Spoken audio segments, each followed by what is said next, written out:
ఈరోజు గురజాడ నవ్య కవిత్వం గురించి తెలుసుకుందాం. గురజాడ అప్పారావు గారు అక్షరాల ద్రష్ట స్రష్ట, అచ్చమైన మహాకవి, అసలైన సంఘ సంస్కర్త. బ్రతికి చచ్చియు ప్రజలకెవ్వడు బ్రీతిగూర్చునో వాడే ధన్యుడు. కొత్త పాతల మేలు కలయికతో తెలుగువారి మత్తు వదలగొట్టిన భావ విప్లవకారుడు గురజాడ అప్పారావు గారు.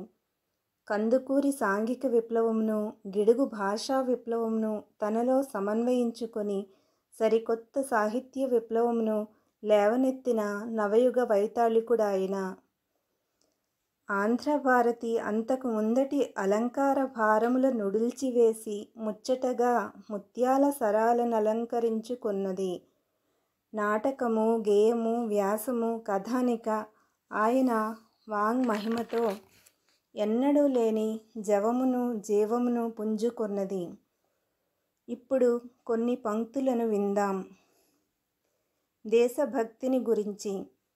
దేశమును ప్రేమించుమన్నా, మంచి అన్నది పెంచుమన్నా, ఒట్టి మాటలు కట్టిపెట్టోయి, గట్టిమేల్ తలపెట్టవోయి. దేశ ప్రజల గురించి. చట్టపట్టాల్ పట్టుకొని దేశస్థులంతా నడవవలెనోయ్, అన్నదమ్ముల వలెను జాతులు మతములన్నీ మెలగవలెనోయ్. కవి కర్తవ్యాన్ని గురించి.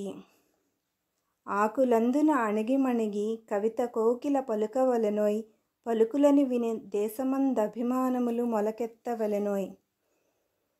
తన కవిత్వాన్ని మెచ్చని వారి కోసం.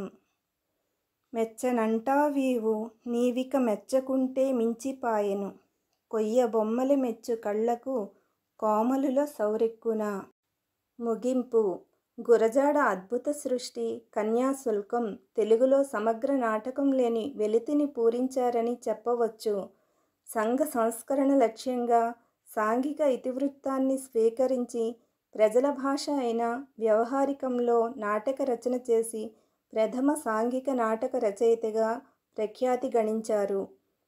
కన్యాశుల్కం నాటకం 1892 ఆగస్టు 13న విజయనగరంలో జగన్నాథ విలాసిని సభ వారిచే ప్రదర్శింపబడింది.